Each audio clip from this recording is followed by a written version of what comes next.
Hi, I'm Professor Chris Morash, the Seamus Heaney Professor of Irish Writing here in Trinity College Dublin, in the School of English. And I'm delighted to be here with you this evening. Let's pretend it's this evening. This evening, in the last of these lectures on true crime in literature, curated by Kevin Power. I want to start off with a little story. A few years ago, John Banville was doing a reading in Dublin. And as he was sitting on stage reading from his work, he looked down into the back of the room and he saw there a man in his late 60s watching him very intently, more intently than you would expect, even at a John Banville reading. And John said he had a sense of this person just looking into his eyes almost. And as John looked out at him, he realized that this was Malcolm MacArthur. Now, what I want to do over the next hour is unpack that little moment. Why that moment of John Banville being watched on stage by Malcolm MacArthur was so unnerving and so uncanny. Now, in doing this, we are going to focus on probably one of John Banville's best known works. Probably one of the great Irish novels of the last half century. The Book of Evidence. There it is there in its original Secker and Warburg cover from 1989 when it was first published. But we're also going to look at it in a version that will probably be less familiar to you. This edition. Well, it's not an edition. This is the manuscript notebook in which John Banville first wrote the Book of Evidence. Now, here in Trinity, we have an archive, the archive, really, of John Banville's literary works. We have manuscripts of everything he wrote from when he really started publishing in the mid-1960s, right up to his most recent work. I mean, more or less as soon as it's published, it goes into our archive. Now, this is an astonishing literary output, one that begins in the 1960s and goes up to the present. So we're talking about near on 60 years, 55 years of writing, and a very prolific writing, as we'll see. So one of the things I want to do this evening is ask, how do we get from true crime, from an actual crime, to a work of literature? So in some ways, it's going to be about the process as much as it is about the result. But let's start, first of all, with the crime. For those of you who were not in Ireland or not born or not awake during the 1980s, the Malcolm MacArthur killings might be unfamiliar. But for anyone who was in Ireland at the time, they will immediately trigger a set of associations. It's probably the most notorious, is such a cliche word, isn't it? But probably the most publicized murders in Ireland of the decade. Let's go through the account. It begins really on a sunny July afternoon, 22nd July 1982, when a nurse working in St. James's Hospital, Bridie Gargan, went up to the Phoenix Park during her break. And a man approached her to try to steal her car. When she resisted, he hit her several times with a hammer. A struggle ensued. He then put her bleeding body in the back of the car and drove off. Now, that is the kind of horrific nub of this whole story, and we will come back to it. It's that moment of a man attacking a completely innocent person he doesn't know, a stranger, in a park on a Sunday afternoon. But from that point on, it just spirals into strangeness. When the man who attacked Bridie Gargan drove off, the car had a little sticker on the windscreen that identified her as a medical worker. An ambulance passing by saw the car with a bleeding person in the back, thought it was a doctor rushing somebody to the hospital, turned on the sirens and gave it an escort to James's Hospital.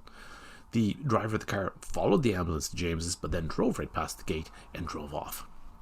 And you get this headline: nurse's killer was escorted by ambulance. That was 22nd of July. 3 days later, in Edenderry, County Westmeath, a farmer named Donald Dunn had advertised a legally held shotgun for sale.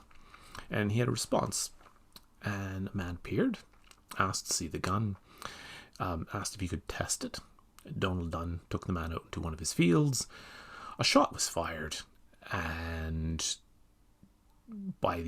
within a few hours, people noticed Dunn hadn't come back. His car was gone, the shotgun was gone, his body was found in the field. So suddenly, within 3 days, the Gardaí had 2 murder inquiries on their hands.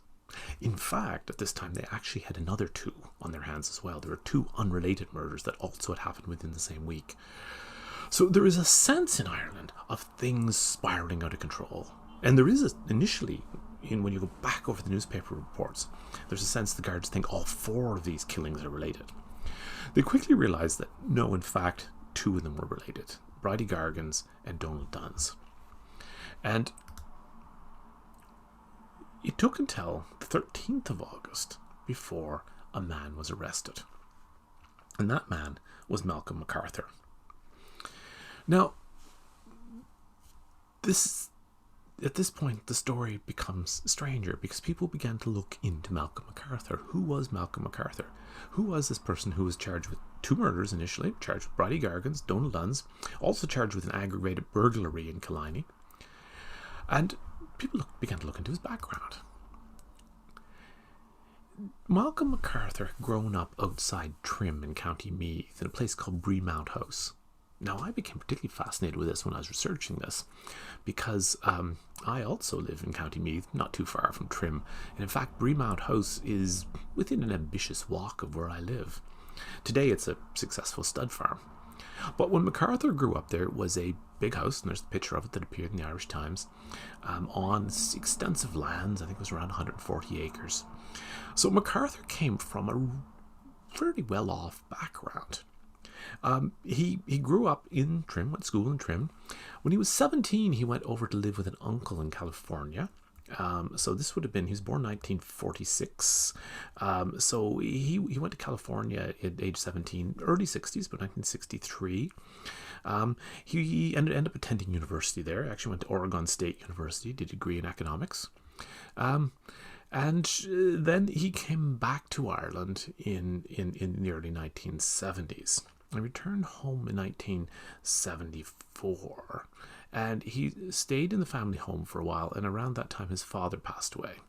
And MacArthur inherited 70,000 Irish pounds, which in today's money is about just under 400,000 euros. So it was a significant amount of money. From that point on, he became a kind of recognizable figure around Dublin. He dressed in a kind of characteristic way. I mean, the image of him with the bow tie, the sort of floppy hair, good suits. He was a distinctive figure around the city. And he particularly began to spend time socializing in kind of city centre pubs. Now, this was at a point in Ireland where I think there was still the kind of pub culture that we think of from the kind of 60s and 50s and 60s still existed. In the report of the Irish Times, they interviewed somebody probably from the Irish Times staff who spent time in these pubs, described, and we're talking like pubs like the Palace Bar, for instance, or, probably Davy Burns or McDade's, certainly the Palace. He says he became well known among a small group who socialized in Dublin city centre bars. In this, they quote somebody who does this. In these bars, people just mingled completely freely together, all classes and conditions. We were all very friendly with some prostitutes. One bar had always been labelled a gay bar, but all kinds of people drank there. High court judges, prominent lawyers, and professional people. So he moved in this world, and everybody assumed he was an academic. His mother actually thought he had attended postgraduate courses in Trinity, and also was under the belief that he held a lecturing post in King's College, Cambridge, neither of which actually turned out to be true. One person interviewed after he was arrested said they thought he was an astrophysicist. So he sort of moved in this world. And he also, he himself and his partner, a woman named Brenda Little, had a child. And they began renting a property that was owned by the Attorney General, Patrick Connolly. And they rented initially a basement apartment, 4 Seaview Terrace in Donnybrook. And then at some point actually moved into the apartment in Pilot's Point that Patrick Connolly lived in Dalkey. And it was here, in one of these apartments in Pilot's Point, which was quite an exclusive, very modern kind of development, that Malcolm MacArthur was arrested in the summer of 1982.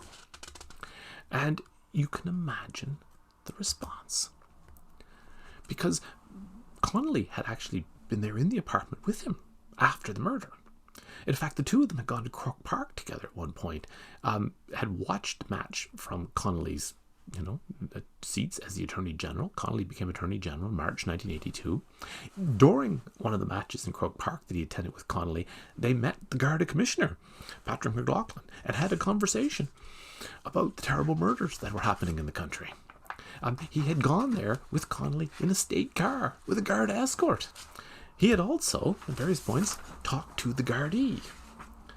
So what started out as a kind of bizarre murder became a political scandal, really.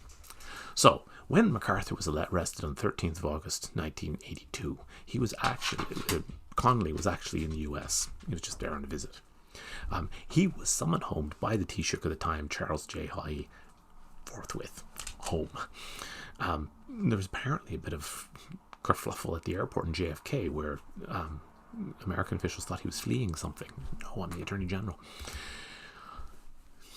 17th of August, 4 days after MacArthur's arrest, the Attorney General resigns after meeting Haughey. Now, there was never any suggestion that Connolly knew anything about what Malcolm MacArthur had done or planning to do or anything else. And I think everybody, even reports at the time, were very sympathetic to Connolly. And, when Connolly died a few years ago, this is what his obituary was about, was the Attorney General who had to step down because of the MacArthur affair. So there was always a kind of sense of a sympathy that attached itself to Connolly. But not so Charles J. Haughey. Haughey was always a divisive figure.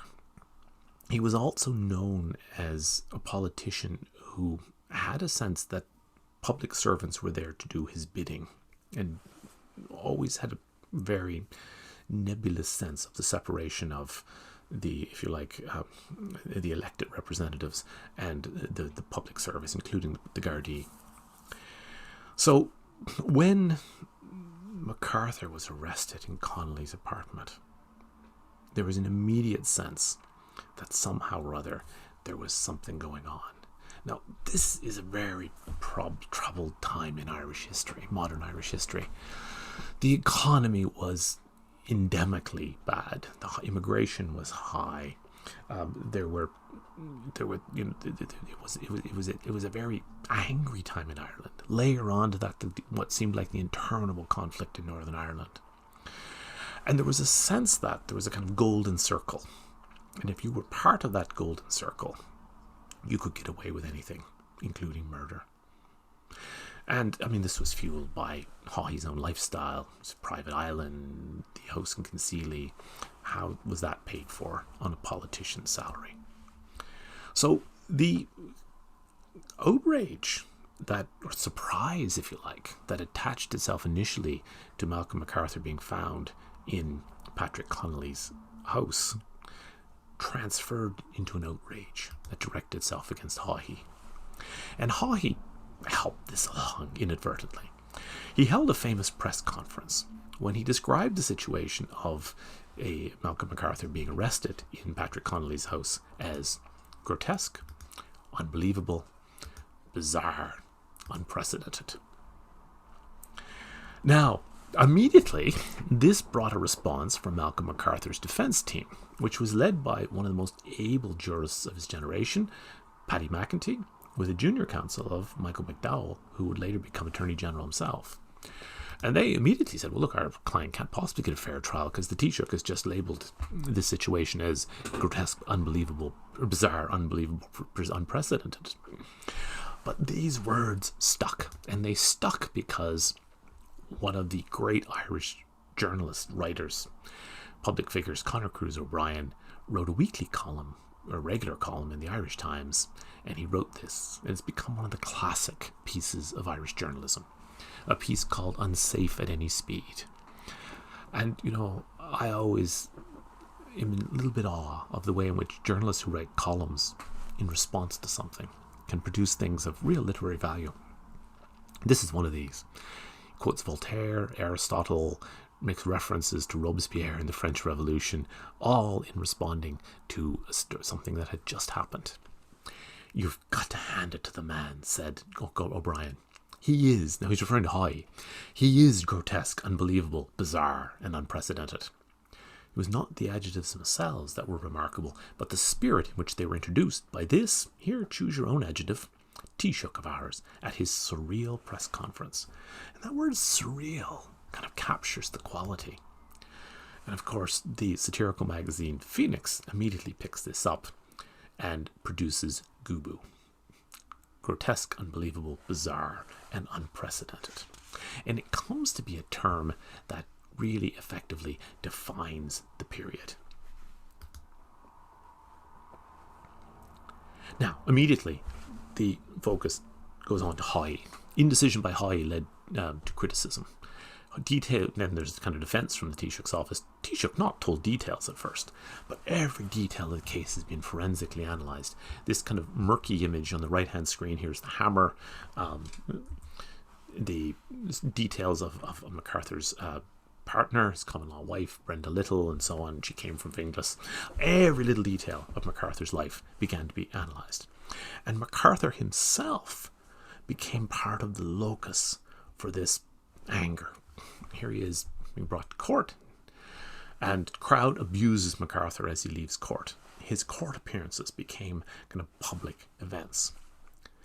And all of this was exacerbated when the trial took place in January of 1983, because Paddy McEntee took the view that if there were a full trial and the DPP's office had around about 300 witnesses lined up, it would go on a long time.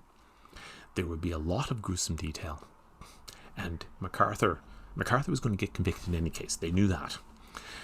And if the trial went on for that long and was in the newspaper, you know, there was kind of newspaper feeding frenzy around this, that if it was in the newspaper for that long, he would never, ever get early release. So Paddy McEntee said plead guilty. He negotiated that MacArthur would plead guilty to Bradley Gargan's murder, and the DPP's office would drop the charge of murder in relation to Donald Dunn, for which the evidence was a little bit slighter. Now, this, as you might imagine, aggravated saddened Dunn's family. I think they probably still feel that way, as nobody had ever tried for his murder. There was a huge petition raised amongst the Irish population to try MacArthur for Dunn's murder. But it also exacerbated the sense that somehow or other, if you were inside the golden circle, you could get away with murder. So the term Gubu and the MacArthur murder became associated with that whole period in Irish history of the 1980s.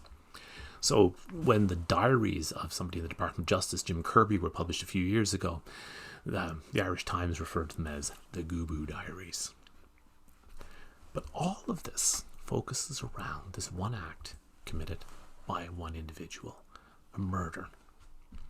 This moment of killing. So an actual crime is the focus of this. Now, if you think about it, it's already like a crime novel. It has the crime, it has the villain, the fascinating villain, it has the political repercussions, it has intrigue, it has everything you could want. It is already novelistic. So, the question is, how then do you change that into a novel? And that's what we're going to look at next. So, when all this was happening, John Banville was really already established as one of Ireland's most interesting novelists. John had started publishing, say, stories in the 1960s. Published a collection of short stories, Long Lankin, then a first novel, Night Spawn, which is now on print. Then published a novel actually set in a big house. It comes from the kind of world that almost MacArthur comes from, this kind of dilapidated big house, Birchwood, which did some very curious and interesting things with time. And he then published in the 1970s a trilogy of novels that dealt with science: the Newton Letter, Dr. Copernicus, and Kepler. And just really, while the MacArthur murders were happening, he was at work on Mephisto, which you could start to see his style tightening up even more, becoming, if you like, more literary. So, what does he do with this? How does he respond to this? Now, what's interesting is, as a writer, it seemed like he was moving deliberately further and further away from Ireland. The so-called science trilogy, deals with Copernicus, Kepler. It's not the kind of, it's not John McGahern territory. It's not the kind of typical territory of Irish writing. So how does he respond, since he chooses to respond, to something happening in Ireland, like the MacArthur killings? Well, we find out in this. John Banville's literary archives are held in Trinity College Dublin, and his manuscripts are unique, I think, and fascinating.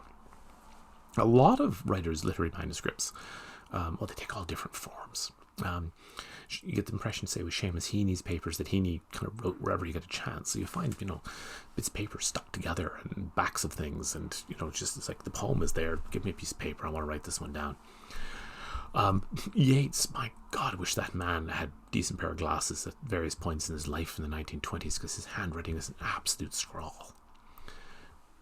John's literary manuscripts are all, pretty much the novels anyway, written in these little hardbound notebooks, and he writes in a beautiful, almost kind of copper plate handwriting. This is his handwriting, and he writes by hand. And what I'm going to do is have a look at how he writes the Book of Evidence. Now, this may not look like the beginning of the Book of Evidence. When you look at the actual published novel, there's no epigraph. Here's the published novel. But here's how the manuscript starts. This is the first page of the notebook. He begins on the 21st of June, 1986. There are no moral phenomena at all, only a moral interpretation of phenomena. N. No song is purer than one sung in the deepest hell. That's what sounds angelic. K. To Melina. We are in prison. We can only dream ourselves free. N. That is how the manuscript for the Book of Evidence starts. Long way, it seems, from Malcolm MacArthur and Gubu. Let's follow these up a bit. Let's take the first one. It's actually, N is Nietzsche, Friedrich Nietzsche, the German philosopher Friedrich Nietzsche. And it's from his book Beyond Good and Evil, which is written as a series of short aphorisms. This is aphorism 108. There's no moral phenomena at all, only a moral interpretation of phenomena. Keep that idea in your mind, the idea that nothing is intrinsically moral. It's only how we see it. That idea of seeing is important here. Let's have a look at the other N, if N is also Nietzsche here.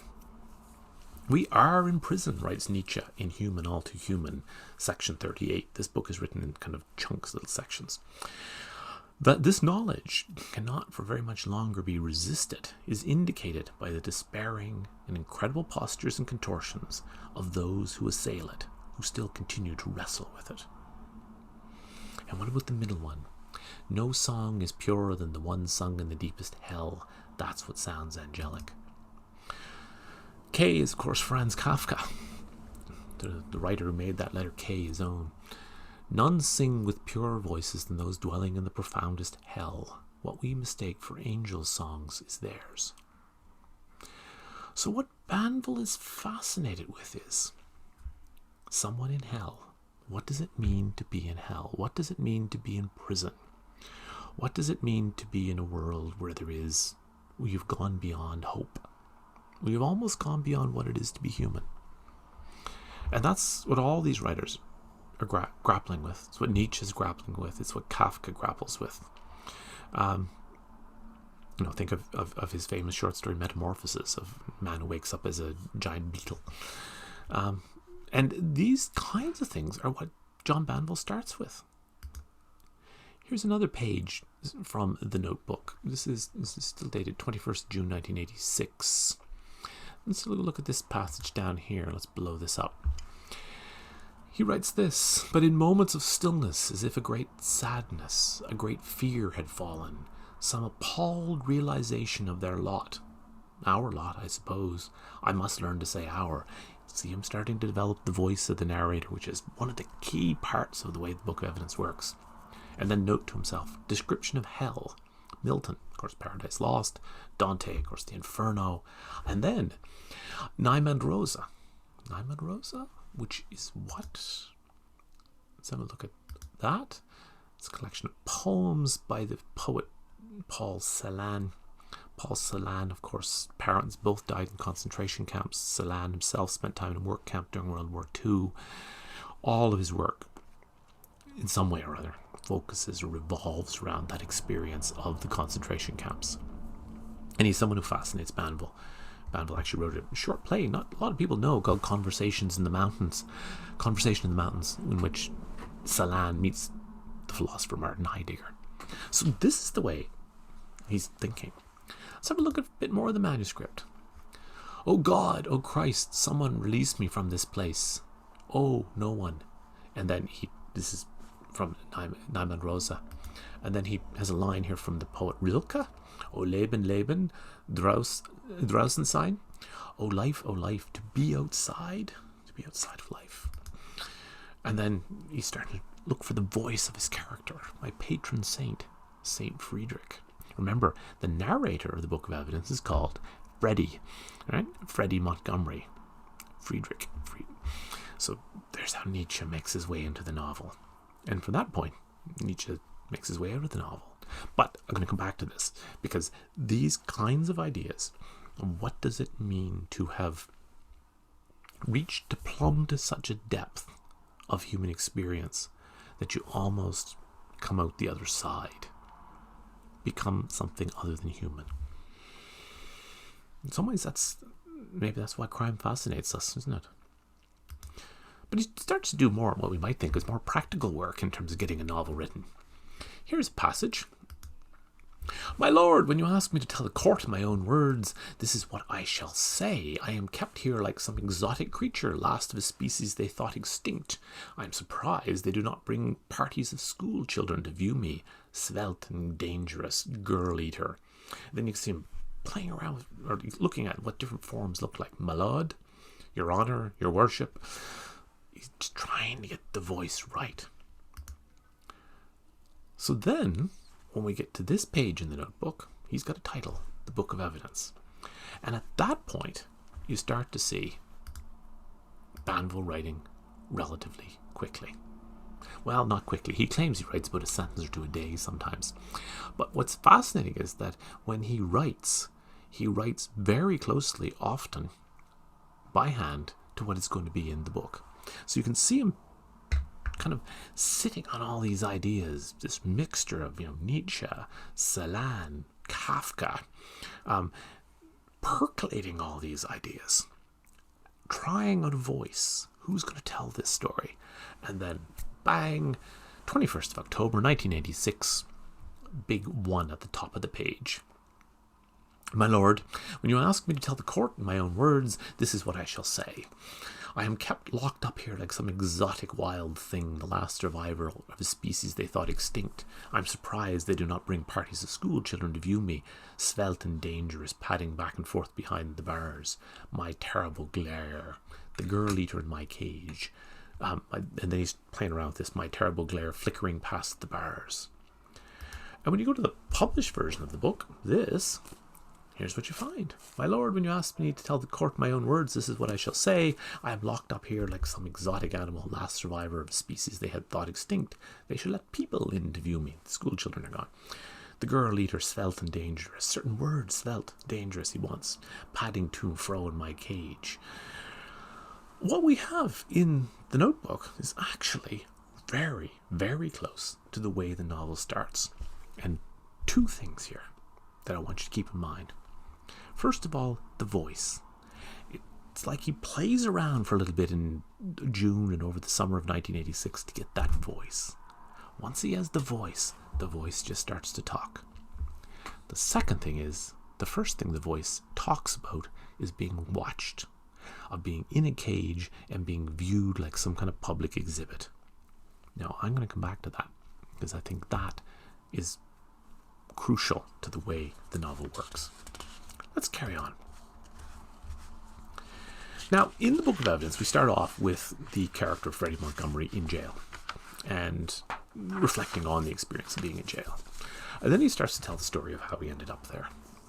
And initially it involves owing money to gangsters on an island with his wife and son. All actually very much like the situation that Malcolm MacArthur was in, who was actually away in Tenerife and came back because apparently he had run out of money, telling his wife he had financial affairs to settle back in Dublin. Freddie Montgomery goes back to his family house called Cool Grange, which is very obviously based on Breamount House, and this is a picture of Breamount House in the snow, just up the road from where I am here in County Meath and Trim, the place Malcolm MacArthur grew up. "What a surprise the familiar always is," says Freddie, arriving at Cool Grange / Breamount. "It was all there, the broken gate, the drive, the long meadow, the oak wood, home, all perfectly in place, waiting for me, a little smaller than I remembered, like a scale model of itself." I laughed. It was not really a laugh, more an exclamation of startlement and recognition. Before such scenes as this, trees, shimmering fields, that mild, soft light, I always feel like a traveller on the point of departure. Even arriving, I seem to be turning away with a lingering glance at the lost land. That same idea that he's playing with at the very beginning of the manuscript, of being in hell, of being lost. Here's someone that when they arrive home, all they can talk about is feeling lost. On arrival, they feel like they're leaving. This quality of the character is one of the things that I think Banville is developing with Freddie Montgomery. This character who is somehow never quite at home, who is at an angle to his world, and whose experience of the world just is never a place where he belongs. He always is somehow strangely different from his world, even when it's home. At the same time, if we want to relate the novel to the MacArthur case, Cool Grange is, as I say, a reasonable substitute for Breamount House, where we know Malcolm MacArthur grew up. Let's move on to another one of these. This is a different notebook, although it looks the same. This is the manuscript it's dated from November 2nd, 1987. So, a year later, Banville has some of the first chunk of the novel written, the section where Freddie Montgomery goes to Cool Grange, visits his mother, realizes his mother has sold the family paintings, realizes that she sold them to somebody who lives nearby, goes another bigger estate, a wealthy one called Whitewater, goes there, sees a painting, decides he's going to steal the painting, hires a car, buys a hammer, goes to the house, and just bundles the painting into the car. But a maid interrupts him, and that's, of course, when the murder takes place. Now I'm going to come back to the murder. So that's what we're up to here. And then we have what's effectively the second part of the novel, after the murder, where Freddie goes to initially a bar, Wally's bar, where he meets a friend of his, Charlie French. And let's pick it up in the manuscript. This is from the Book of Evidence manuscript dated from the 2nd of November 1987. Now, Freddie is staying with this friend or acquaintance of his, Charlie French, who in the novel, well, let's have a look at this, who has a house in the novel It's Dunleary. Let's look at initially in the manuscript. I made myself explore the flat. It was very modern, all angles and glass and fake wood paneling. There were real pictures on the wall and Turkey carpets on the floor and good brandy in the drinks cabinet.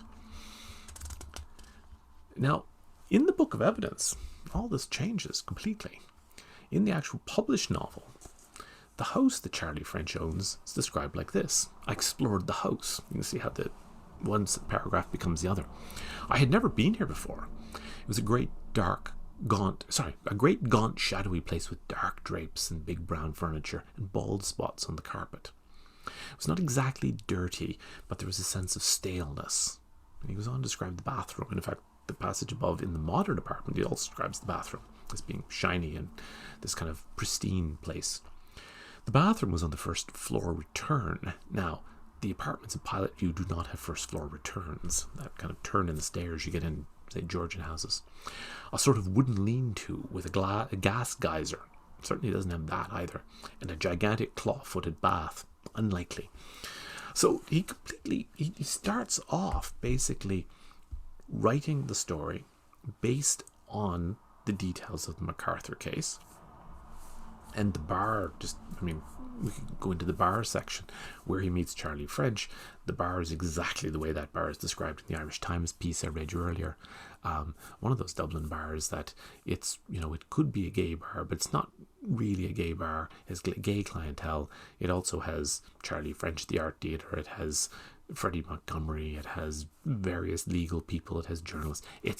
It was one of those Dublin bars at the time. So Banville stays quite close to the actual detail of the case.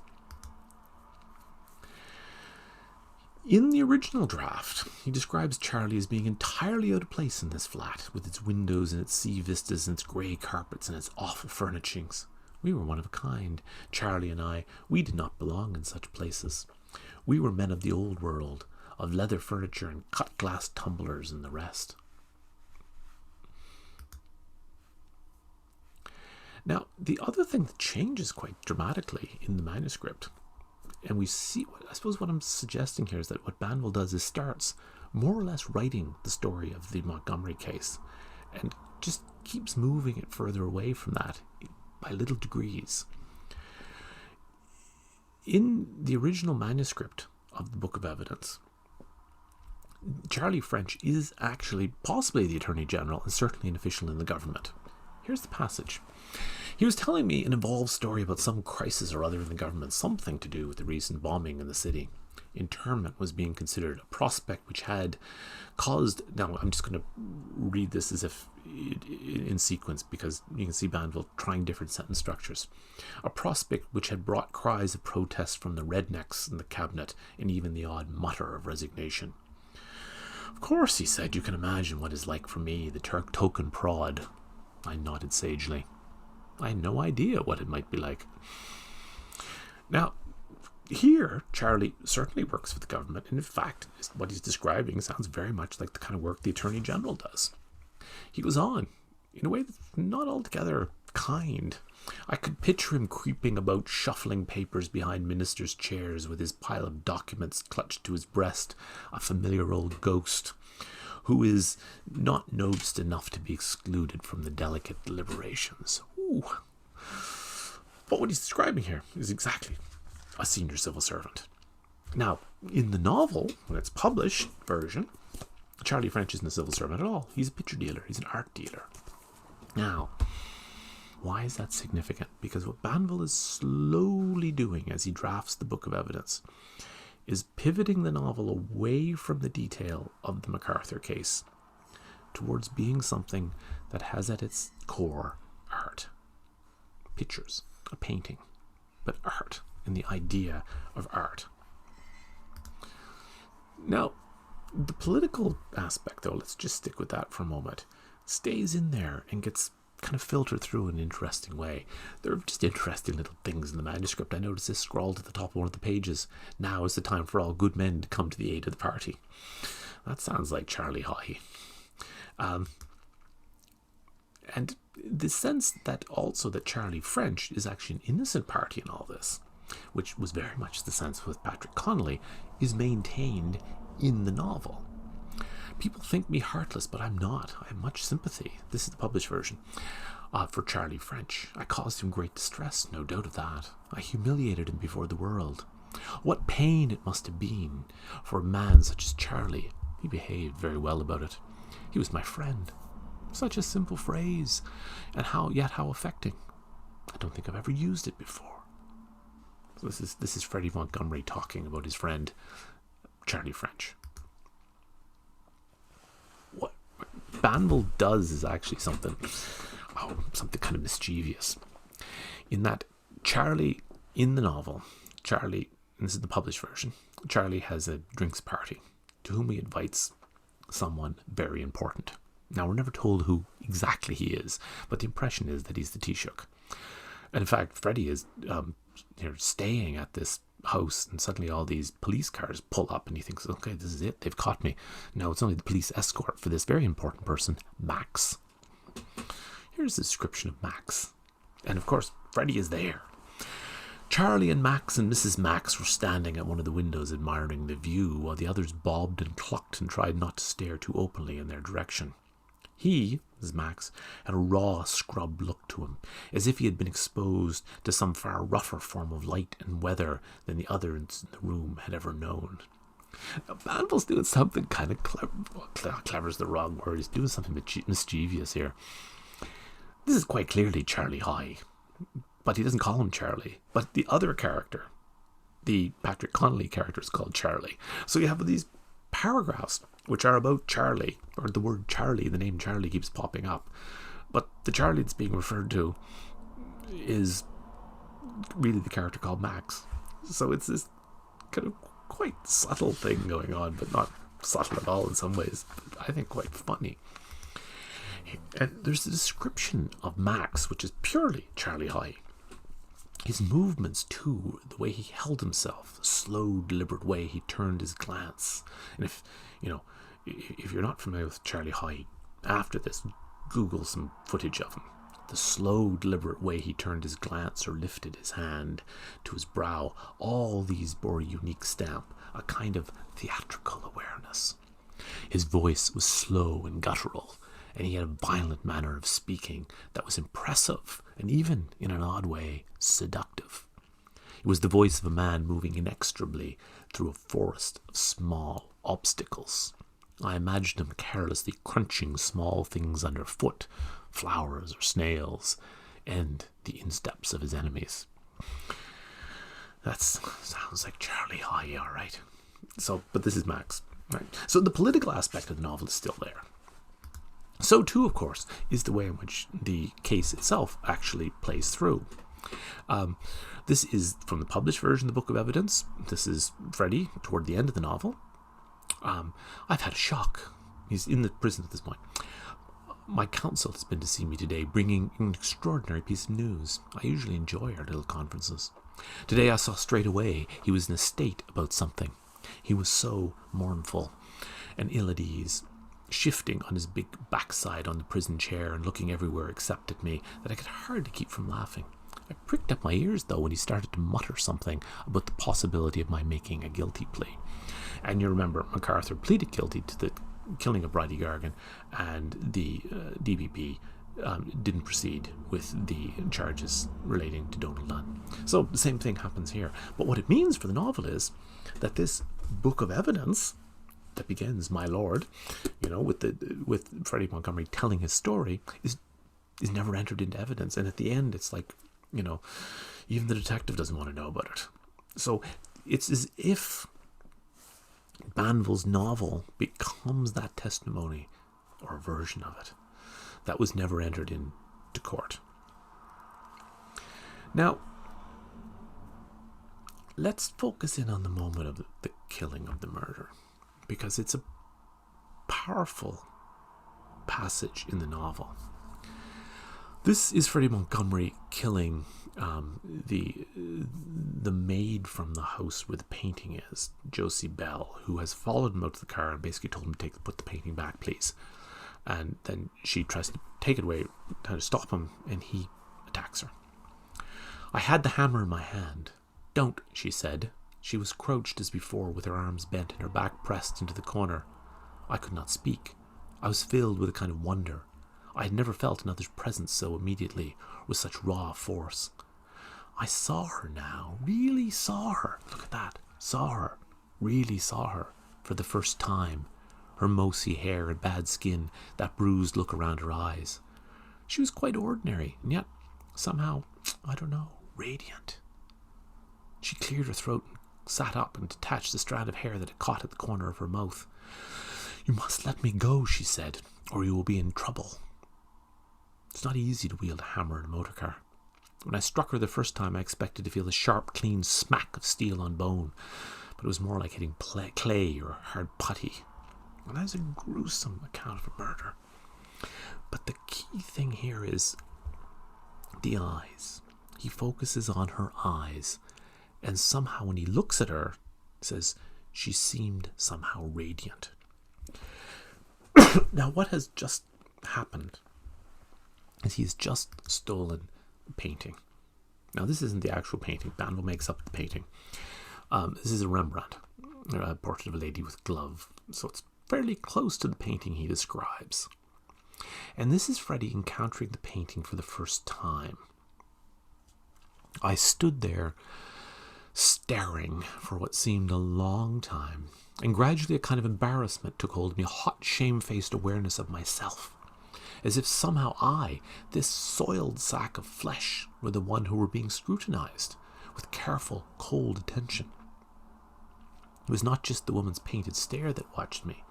Everything in the picture, that brooch, those gloves, the flocculent darkness at her back. Isn't that a great word, flocculent?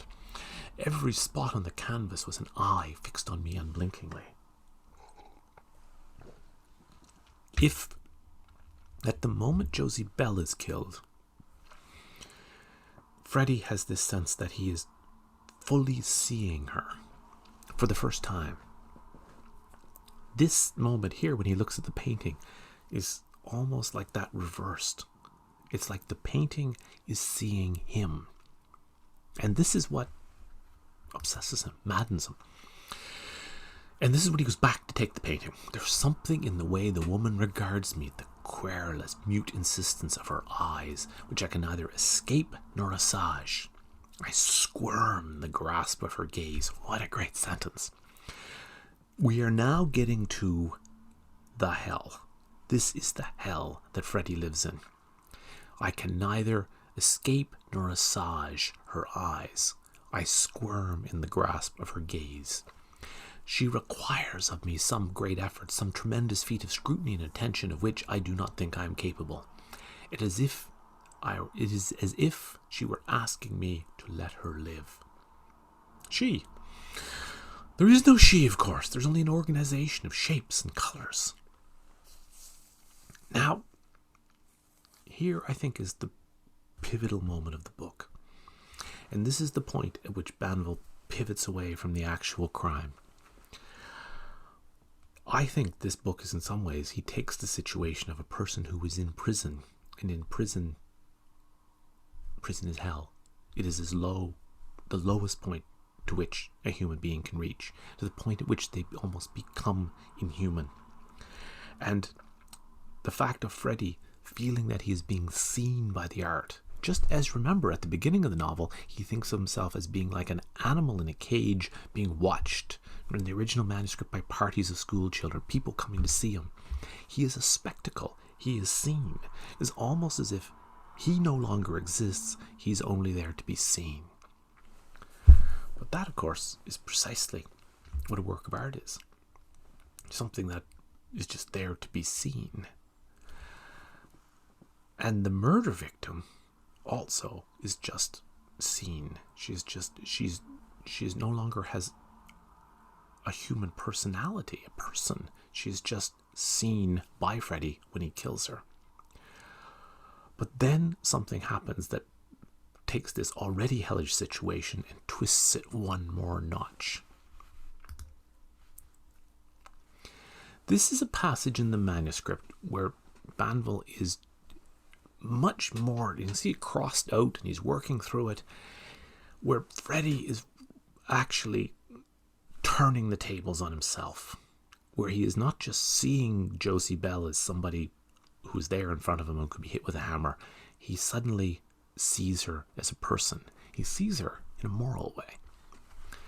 My crime was more than the killing of Josie Bell, bad as that deed was.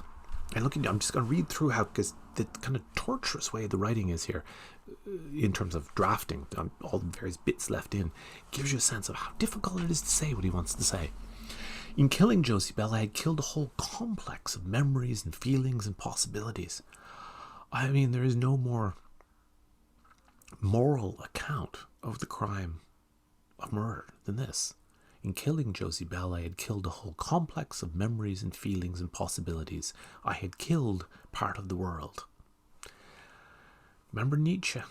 There's no moral phenomena. It's only how we interpret phenomena that makes them moral. Suddenly, Freddie Montgomery is seeing in a moral way. He is seeing what he has done in a moral way. In her death, I had destroyed a part of the world. The murder was a crime, a sin, but this was an act of destruction. This act of destruction was an enormity which filled me with horror and awe and wonder as the alternative he has. In killing Josie Bell, I had killed part of the world. The hammer blow had shattered a complex of memories and sensations and possibilities. For my crime, I would be caught, beaten, reviled, and then put away for life. And then the possibilities connects down here to possibilities which was irreplaceable and yet must somehow be replaced. The thought struck me with extraordinary force. This is hell. Of being in this situation where he recognizes the enormity of what he's done, but also that he sees Josie Bell, the person he's killed, as a person, not just as an organization of shapes and colors. He sees the difference between the crime and the artwork. And of course, all of this taking place in a novel, which is an artwork produced by a crime. The novel, in some ways, moves from kind of limbo to hell, because that long period that Freddy spends in Charlie's house is this kind of limbo.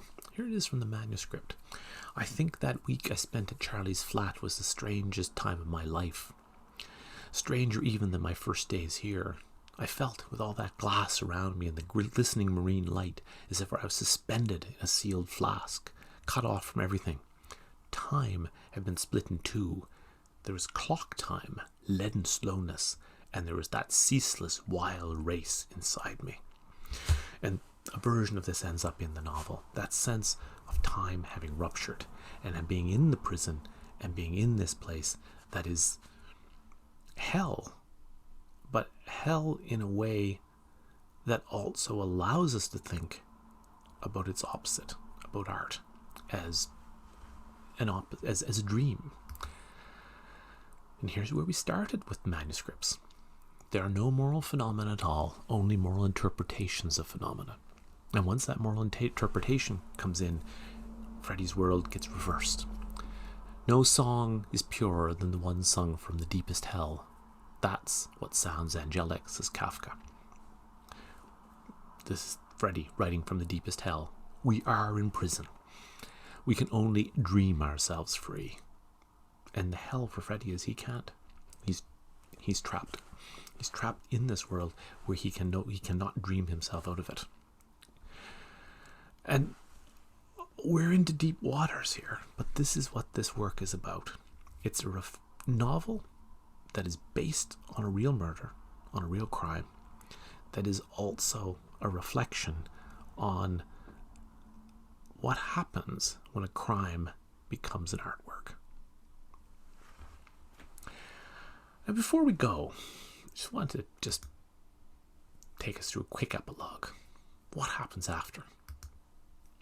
Well, Malcolm MacArthur, actually, Paddy McEntee's strategy didn't work.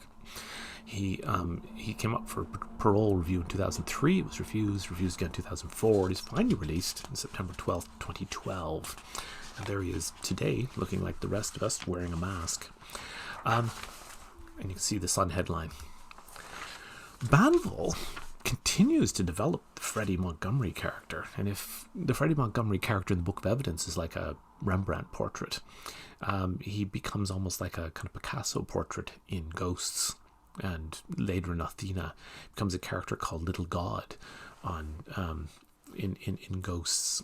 This character, this series of novels that are all increasingly about the nature of art, and are moved completely away from the narrative of the Montgomery murders, of the MacArthur murders, in which the Book of Evidence is rooted. So it's almost as if Banville takes that kind of the purity of that experience of being in hell and trying to understand art from the perspective of hell, if you like, and develops it through these novels. And they become known as the Frames trilogy, and they're arguably among some of his greatest works. These kinds of ideas continued to interest him. I mean, this is the Frames trilogies in the early 90s. He then publishes The Untouchable, which is based around the real character of Anthony Blunt, an art historian who was also, of course, a spy. Somebody betraying his country, but also loves its art. He then publishes a trilogy called the Alexander and Kara Cleves trilogy. But the second one in that trilogy, Shroud, is again based around a similar kind of interest. It's based around the true story of the critic Paul de Man, who it was discovered had written for a Nazi newspaper in Belgium when he was a young man, a deconstructionist critic. And here appears a character called Vander. And there's a complicated kind of family narrative woven into this, and this becomes this third trilogy of his. Then he writes The Sea in 2005, which catapults him into the Booker, and wins the Booker Prize for that. Then we get novels. The novels start to get almost more kind of sense of humor. And I think, when I was reading from the Book of Evidence, you get a sense of his kind of wicked sense of humor, which is like sort of characteristic of the man himself, really. The Infinities involves kind of Greek gods, and is fully philosophical but funny. The Blue Guitar, a more recent novel, Mrs. Osmond, where he writes as if he were Henry James. But the other really fascinating thing that happens for the novelist who writes the Book of Evidence based on a real crime is that in 2006, something strange happens in the manuscripts. He starts writing a novel under a pseudonym, Benjamin Black, a novel called Christine Falls. And here's the first page of that manuscript from our archive at Trinity. The only thing is, while the first page looks like a typical Banville manuscript, you recognize the handwriting now, it stops halfway through. The rest of the novel's on a computer disk. Benjamin Black writes directly on the computer. John Banville writes by hand. And Benjamin Black, on his computer, is astonishingly prolific. There are 7 novels in the series involving his pathologist detective Quirk. Writes almost like kind of one a year. And then, if that were not enough to keep Benjamin Black occupied, there's another whole group of novels that Banville writes as Benjamin Black. Prague Nights, which is set in Prague in 1599. The Secret Guest, relatively recently, which is about the story that the possibility that Queen Elizabeth and Princess Margaret spent time in Ireland during World War II. The Lemurs, an early spy novel. And then he writes a Philip Marlowe novel, which he once told me he had no recollection whatsoever of having written. He said to me, I know I wrote it, I just don't remember it. I think he was joking.